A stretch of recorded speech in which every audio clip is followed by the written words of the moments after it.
John Harbaugh is going to be the next head coach of the New York Giants. Are they set up for immediate success on today's NFL Six Pack? This is Locked On's NFL Six Pack. 6 bold takes from 2 guys who just flat out know football. NFL experts Matt Williamson and Brian Peacock bring pure NFL talk. Great takes, no fluff, just honest football talk. Crack one open. It's NFL Six Pack on the Locked On Podcast Network. Your team every day. Welcome to the NFL Six Pack. Brian Peacock and Matt Williamson at BD Peacock at Williamson NFL. That's where most of today's mailbag questions come from. You can also drop a mailbag question any old time you want on YouTube. Make sure you subscribe while you're there. And thanks for making us your first listen of the day. And thanks for making Locked On the #1 sports podcast network.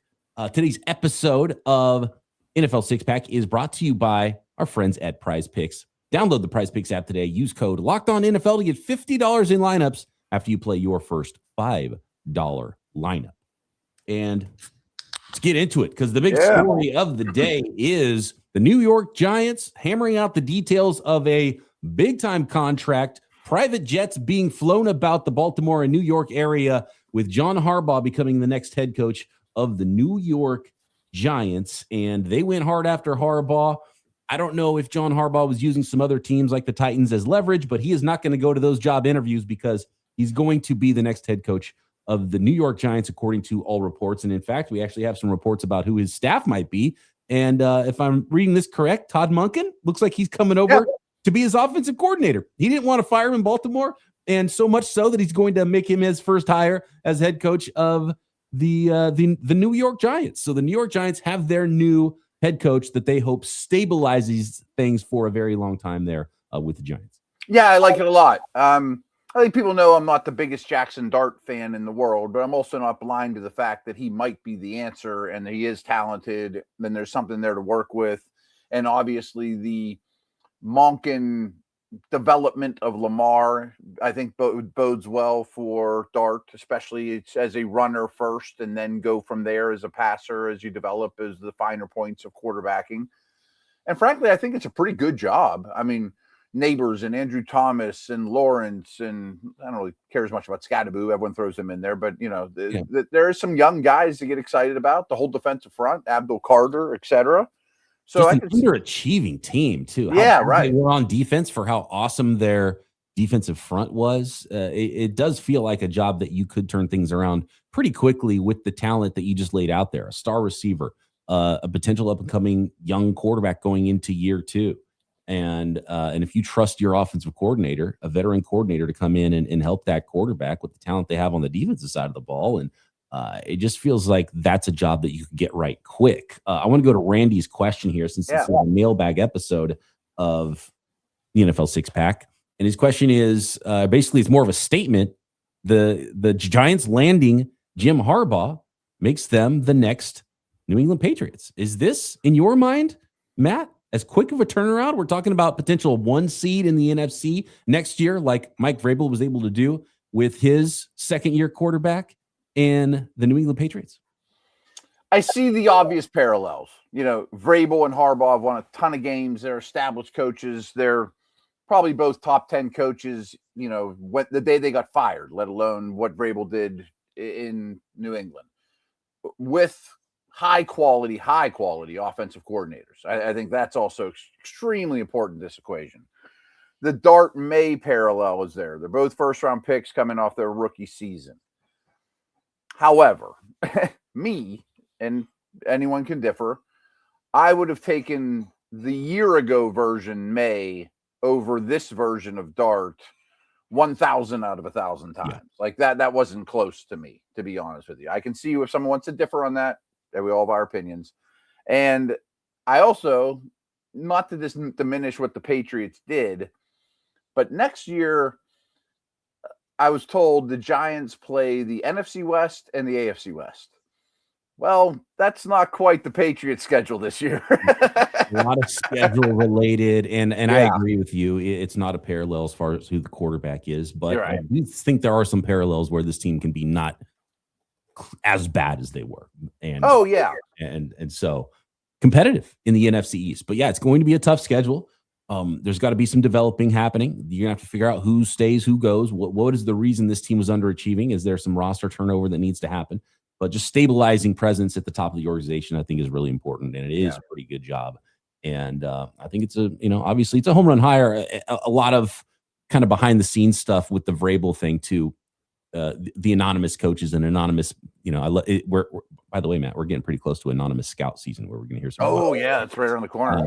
The anonymous stuff where people can say things off the cuff and they're like, how is a coach as good as Vrabel ever fired and available? And you kind of do get that vibe with someone like Harbaugh, someone like Tomlin. And once they do a new team, you're like, oh yeah, that's right. This is a really good football coach. How would this guy even available? So you can see why a team like the New York Giants would pull out all the stops to try to go make sure that John Harbaugh doesn't take any other interviews. And I also think, well, I basically know some of these old school legacy family owned type teams value that type of coach more than the 30-year-old hotshot draw X's and O's guy, There's something to the underachieving nature, especially when you start to see Daniel Jones go to another team and start to succeed. And then you're like, well, wait a second. Where was this? You see Saquon Barkley leave, immediately win a Super Bowl. Now there's a lot. It wasn't because of Barkley necessarily, but he see all the successful players that were good, that were on your team, go elsewhere and have the success. You're like, well, what's going on here, Brian Daboll, right? And so there's a reason that they fired their staff last year and wanted to bring in a new regime. And what's funny is if you go back before Brian Daboll, do you remember the hire of Joe Judge? Mm-hmm. Special teams coordinator turned head coach. Yep. They were trying to find the next John Harbaugh. Didn't work out. So they just went and got the real John Harbaugh. Exactly. No, I think Giants fans should be thrilled. And frankly, even if he doesn't take you to the promised land, but he gets you back to 8 to 10 wins a year, that's a big difference from where they've been since Lawrence Taylor. Huge. And I think it was a good job for Harbaugh. I can see why the Giants would be the team he would choose. I 100% get it. Next, let's talk a little bit about, actually, hold on. I've got some more questions here about coaches. And there's actually some fantastic coaches here. I do want to talk about the Dante Moore news because he's going back to Oregon, which is bad for draft nicks and teams drafting number 2 overall and all of those things.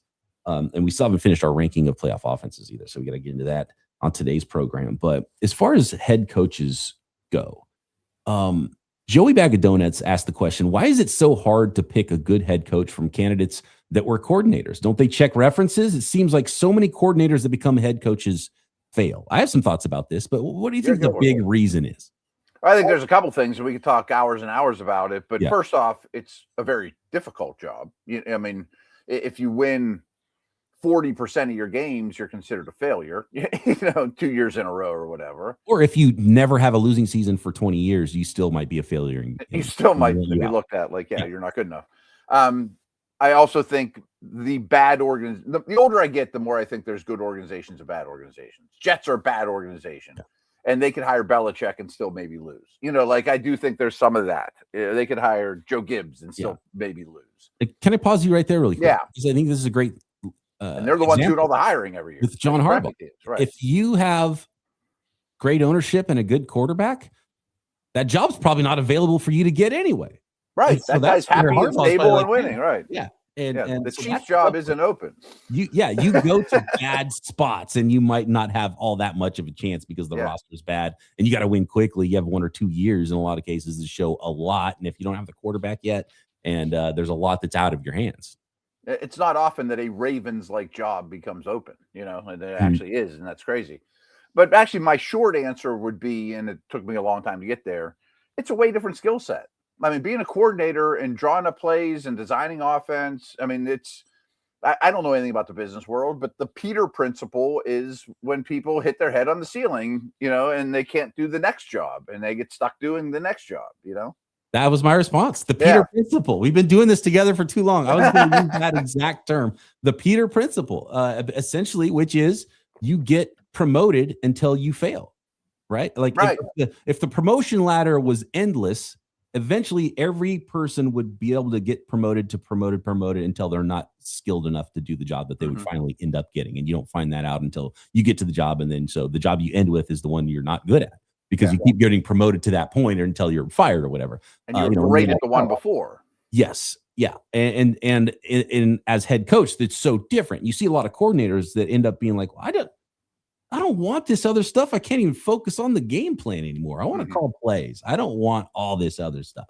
And that's why you see some very successful CEO type head coaches that don't call plays on either side of the ball. But it's also hard to find a good coordinator. So there's a lot that goes into it, I think, is the simple answer. Just a 2-second example around here. Like I when we're done here, I'm going to go to the radio station and do my show on Steelers Nation Radio, which is owned by the Steelers. And I know all the people on game day, and I'm good buddies with the people that broadcast the game live, and I do the pregame show. So, but all like the station managers and whatnot are worried that there's going to be a whole new formula. Like they know exactly when Tomlin's press conference is going to be. They know exactly when they're traveling. They know when we're going to Latrobe, because now like the programming, like, oh no, this head coach might want to change things. We haven't changed anything in 20 years. I mean, like we're gonna talk before practice instead of after practice. Right. Like, oh no, right. Yeah. I mean, like the head coach does all that stuff, when the meals are, what you eat, travel, that kind of stuff. Next, let's talk Dante Moore, Oregon quarterback, potentially the 1 or 2 pick in the NFL draft, going back to school, what that changes, and how bad is this draft class starting to look, and a tie-in between a head coach and finding a quarterback. We've got a really good question about that in the mailbag next. This episode of NFL Six Pack is brought to you by Quo. New year, new systems. This is the time of year when a lot of us look at the messier parts of how we run our business and think, oh, there has to be a better way. And there is. Streamlining your communications is one of the quickest upgrades you can make. And that's why today's episode is brought to you by Quo, spelled QUO, the smarter way to run your business communications. Because when your team is reachable, organized, and communicating in one place, you're not just working cleaner, you're creating more opportunities to connect with the customers, the thing that matters most. Your whole team can call and text from one shared business number so nothing gets missed. And Quo's smart AI tools automatically log calls, summarize conversations, and highlight next steps so details never slip through the cracks. It's no surprise, Quo is the #1 rated business phone system on G2, trusted by more than 90,000 businesses, from solo operators to growing teams. Make this year where no opportunity and no customer slips away. Try Quo for free. Plus, get 20% off your first 6 months when you go to quo.com/lockedonnfl. That's Quo, QUO.com/lockedonnfl. Quo, no missed calls, no missed customers. This episode is also brought to you by the mobile game, Ultimate QB Football Legend. Have you ever wanted to be that pro quarterback getting drafted first overall? Maybe by the Las Vegas Raiders, maybe by your favorite team. Well, now you can. There's a mobile game just for you called Ultimate QB Football Legend.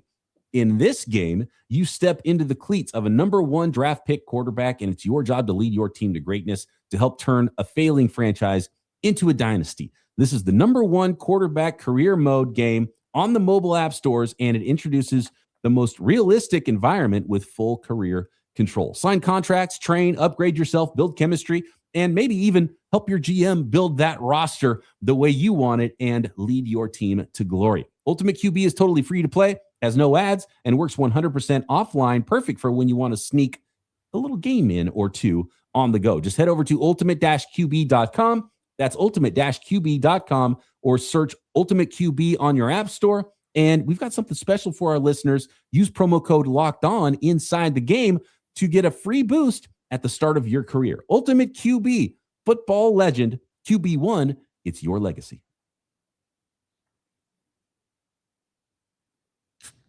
One more question as it pertains to head coaches in the NFL. And this is an all-important one as to the last question, why coaches fail or are successful. And Paul asks, how important is talent evaluation with a head coach? It seemed like Mike Tomlin, he uses the Steelers reference here, was more involved in the draft process than your average coach. And here's another part of it is organizations are built differently. Sometimes it's the head coach who decides who his GM is going to be. And we still don't know. Maybe Harbaugh doesn't want Joe Schoen. And if Harbaugh doesn't want Joe Schoen, there's going to be a different GM for the New York Giants, right? He's the top of the pyramid. Some teams, it's the GM and the ownership that picks the coach, and it's the GM first, and they're at the top of the pyramid, and the coach is below them and on down. But no matter if it's the GM making the picks and saying, here, you go coach these players that we pick for you, or the head coach that picks all the players and says, thank you for your write-ups, I'm going to take it from here, and I'm going to go draft some players now. Talent evaluation is huge, and you don't want to force players on a head coach, but sometimes head coaches are bad at evaluating talent. And so we talked about how hard it is and all the factors for a head coach, and then you multiply that with all the factors and how hard it is to evaluate, say, a quarterback, and man, you're just like throwing a dart blind to try to hope to see if you can get that guy. But talent evaluation is huge, and it's important to find players who can compete and make your roster better. Yeah, and I don't have a lot to add to what you said, because the key, I think, is every organization is super different. And, a new head coach probably isn't asked to do as much talent evaluation. And the same is true of scouts versus position coaches. The tight end coach will get a list of 10 guys, they'll watch them, and he'll rank them, and he'll write them all up. But that doesn't mean that carries a ton of weight when they draft their tight end. It carries some, but not a ton. Like Belichick was well known that all his scouts were just data information gatherers. I really don't care what you think this player. Just get me all the information, and I'll do all of it. And when he was in his prime, he handled all that stuff extremely well. And then really, you don't have the disconnect. He was awful. At the end, it was more to get handled, right? I think a lot. There's always a story with a different coach, a different coordinator, a different scout, and somebody's pounding the table for a guy, and you always hear about it. Like, oh, so-and-so running back coach was like texting me every day about this guy, and you draft a guy in the 3rd round, and then you never hear from that player again. It's like, oh, whoops, missed on that one. Yeah.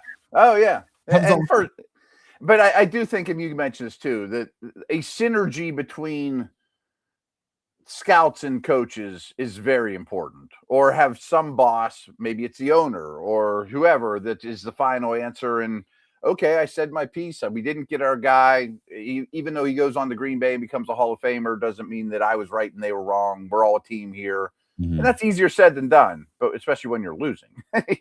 Right. Yeah, absolutely. Yeah. How about Dante Moore? This is a big story because the New York Jets might have been sitting there at the 2nd pick in the draft and thinking maybe they have an opportunity to get a franchise quarterback. And if the Raiders draft a quarterback at 1, then very likely the Jets aren't going to have that opportunity unless they see another quarterback in the draft, because Dante Moore, who was consensus number 2 pick worthy in this draft class, said, man, heck yeah, of course I'm going back to Oregon, and I'm going to play another year in college, which is a rare thing to hear versus how things used to be. And I'm sure there's a nice little payday for him to stay at Oregon, and maybe some work to be done. And I think generally with quarterbacks, staying is very, very helpful. And it is really hard for a guy that's going to go that high, potentially number 2 pick in the draft, to go back to school. And I don't know if you think that this is related to the Jets, that they can't do anything with quarterbacks. Because Mitchell says in the mailbag, the Dante Moore news made me think, why didn't he just refuse to be drafted by the Jets like John Elway and Eli Manning did? Quarterbacks have all of the leverage now. What do you think about that? Do you think it was that related, or do you think it was just like, no, I want to take every rep I can in college and be the best me I can be, so that way I'm more successful when I do get in the NFL, no matter where I'm drafted? It shocked me, but I think it's all the above. First off, he is going to make a lot of money at Oregon, but he would make more as a top 10 pick. All the top 10 picks will make more than anyone making an extra year closer to free agency where you make big money. So financially, it'd be better to come out. I mean, but it's not like he's going back and has nothing. He's eating ramen noodles either. Like, right. So it's not so bad. I definitely know a huge factor is Oregon might come out as the preseason number 1. Like my buddies that are super into college have said they're probably the most talented team next year. So he's going back to an ideal situation. I can't believe, and I hate the conversation, next year's class will be better than this year's class, but it is in this case. It is, yeah. He's going to be fighting a lot more bigger dogs to go 2nd overall or 1st overall. But I think your point about getting more reps is super valuable. And I definitely think he does not want to be a Jet. I mean, they've developed a quarterback since Joe Namath. Yeah, it's not, and some of our listeners have pushed back on that, and I understand, like, you got your bookend tackles. You got a star wide receiver. I think Garrett Wilson is awesome and is a true one if he can get the right coach and quarterback in there. All that stuff doesn't sound bad, but I think it starts at the top. Yeah, there's just where's the success been, and so that's tough. Is that enough to talk you out of it? I don't know, but I think this day and age, teams, players, money is a big one because you can stay and get some money. You're gonna have a bad team draft you next year, right? Probably. Yeah, I think that too. Like, okay, you get the Browns or Cardinals next year, then you might end up being drafted number 6 next year and be a better prospect because of the competition that you're going up against instead of being the second pick this year. So, and it might be a bad franchise. It might still be the Jets, so you can't really control that. So I think it's more about the development and that he can still get paid and develop. And if it was like an awesome spot, you'd be like, okay, you got to go because this is an awesome spot. And it's like, we'll flip the coin again next year. I get it. Yeah. But it's just the data just shows the more you play in college, the better chance you have in the NFL, period. These 1-year starters have an awful, awful record, and even 2-year guys. If you can start for 3 full seasons, something to the old Parcells rules, right, about drafting quarterbacks. No, I think it's more true than ever. Is this the worst draft we've seen in over a decade? And Matt Williamson has his playoff team offensive rankings together and ready to tell it to the world next. Today's episode of NFL Six Pack brought to you by Home Chef. As the new year gets going, a lot of people trying to simplify their routines and eat healthier. I am for sure one of those, and dinner is a big one. Between busy work days, cold winter nights, and packed schedules, having an easy, reliable dinner plan makes a huge difference. And that's where Home Chef comes in. Home Chef takes the stress out of cooking by delivering fresh, pre-portioned ingredients right to your door with easy-to-follow recipes that actually taste great. They're rated number 1 by users of other meal kits for quality, convenience, value, taste, and recipe ease. And it's easy to see why. Meals come ready to fit your schedule, 30-minute recipes, oven-ready trays, or quick lunches, 30 weekly options, including family-sized meals, different dietary choices. So for a limited time, Home Chef is offering our listeners 50% off your first box, free shipping, and free dessert for life. All you got to do is go to homechef.com/lockedon. That's homechef.com/lockedon for 50% off your first box, free shipping, and free dessert for life. Must be an active subscriber to receive that free dessert. Today's episode is also brought to you by Indeed. If you've hired someone, maybe they looked good on paper, and then you get them in and you realize, man, that is not a good fit. You know how important it is that when you want the candidate that truly matches what you're looking for, you got to trust Indeed sponsored jobs, because if you are hiring, Indeed is all you need. Stop struggling to get your job seen on other sites. Indeed's sponsored jobs put your post at the top of the page and help you reach the right candidates faster. If you need to hire someone for whatever it is, if I needed to hire someone for this network, for this show, I'd go straight to Indeed and be very specific about what I need, real experience, and not just a resume buzzword. Spend more time interviewing candidates who check all the boxes with less stress, less time, and more results using Indeed sponsored jobs. Listeners of this show get $75 sponsored job credit to help give your job the premium placement it deserves at Indeed.com/LockedOnNFL. Just go to Indeed.com/LockedOnNFL right now. Support the show by saying you heard about Indeed on this podcast. Terms and conditions apply. All right, we got more questions here, and I want to hear your offensive playoff team rankings. All right, they were tough. Really quick one here. One more coaching note, and this one comes from a Steelers fan that's daring to dream. What do you think about the idea of, would the Steelers trade the rights to Mike Tomlin, who they still have, TJ Watt, star defender, and their first-round pick to the Raiders for their pick, so they can finally get themselves a quarterback and help the Raiders, rejuvenate this franchise and not take that quarterback number 1 overall? It's interesting. I don't think the Raiders would do that, and I don't think Tomlin would want to go to the Raiders without Mendoza. You know what I mean? Like, he still has to sign off on this too, and he could feel like, I'm not going to coach them. How about Watt and Max Crosby though? That would be fun. I know. So I think the Steelers are going to go with the youth movement. I've been kind of pushing, or at least investigating, that Watt could maybe be on the move. I bet he's only worth about a second-round pick, though, considering his big contract. He's not going to bring multiple firsts or anything like that. Tomlin, if we base it off kind of a Sean Payton thing, I think he's kind of the value of a late first. Payton brought even a little bit more than that. And the Steelers picked 21. So those three things add up to one overall. Maybe, maybe not, but I just don't think it makes sense for the Raiders. If Tomlin does get traded in the coming months, I don't think it'll be for like a premium first-round pick. You know, like if he made it, if the other guys aside, like maybe it'd be like this first pick in the second round and the Raiders' second rounder next year, something like that. You know what I mean? And the Raiders already have Max Crosby. If they wanted to do a deal with the Raiders, they probably wouldn't even ask for TJ Watt. They would ask for another first-round pick. Yeah, and I do think the Raiders, though.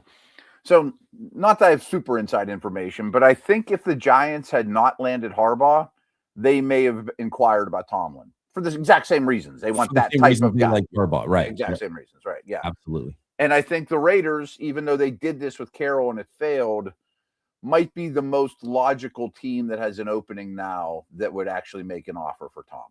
So I think the team might be right, but I don't think number one could possibly be. Tomlin would say, well, if I don't get the quarterback that was so hard to find, then I don't want to get a new job that I can't find a quarterback at. Right. I mean, unless Tomlin looks at it like, yeah, I'll take TJ with me. I'll get Aaron Rodgers to be my quarterback again and try to win 9 games again and get blown out in the wild card round like we always do. Oh, man. I can't imagine that. But.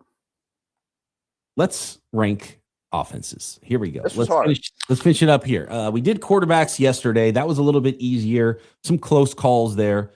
We ranked defenses. Again, it was pretty easy to find the top and the bottom. Just ranking the total offenses, though, when you consider coordinator, talent, quarterbacks, and all of that combined with these 8 playoff teams, it's difficult. What conclusions did you come to? So in this case, I want to go worst to first. Okay. I think Houston and Denver are clearly 7 and 8 in some order. I think Houston is 8. Denver is 7. Houston's number 1 defense, number 8 offense. Yeah, and Denver was what, number 2 or 3 defense, number 7 offense. I can buy that. Yeah. The other 6 to me are all 6 of the 10 best offenses in the league. You know, that they're all high-end offenses. So the fact that somebody has to be 6 is kind of mean, but that's what we're doing here.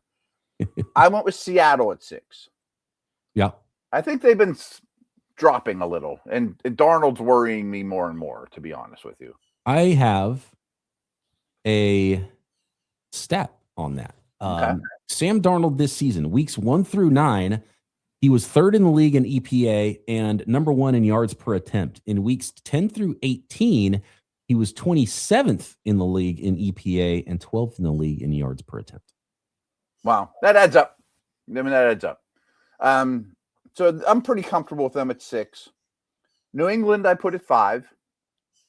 Although I think it's a pretty darn good offense. But I have O-line issues. I don't think they have elite receivers. So they're 5 for me. Those 2 were kind of their own tier. I went with Buffalo at 4.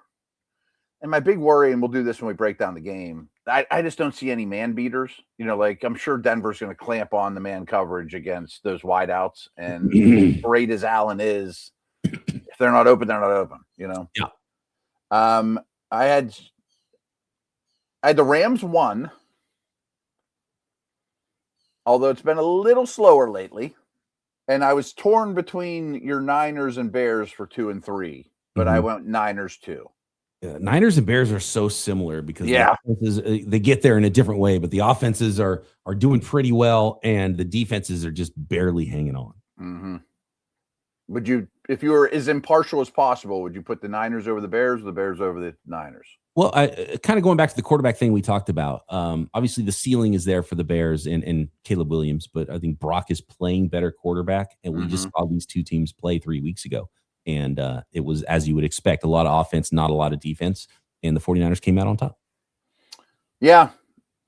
Although I did say I'd have the Niners over the Bears. If I take Kittle out of the equation, that might be enough for me to put the Bears over. As currently constructed. I will say the 49ers likely this week are going to trade Kittle for Ricky Pearsall. So at least they'll have another weapon back that we didn't see in those games, the last couple of games. And Trent Williams is going to play as well. He did not play against the Seahawks. That's pretty big. I mean, this isn't late breaking news. I just think Kittle's crucial to them. Mm-hmm. And a phenomenal player. There you go. There you go. Offenses as ranked by Matt Williamson at Williamson NFL. If you've got a problem with that, if you like it, hit me up at BD Peacock. Get involved in next week's mailbag, and we'll be back Friday making picks. It's a 6-pack of picks for actually, it's not a 6-pack of picks because we're down to only 4 games and 8 teams here in the NFL playoffs, divisional rounds, previewing all of it tomorrow on tomorrow's. Thank you for listening to today's, and we'll be back tomorrow. There you have it.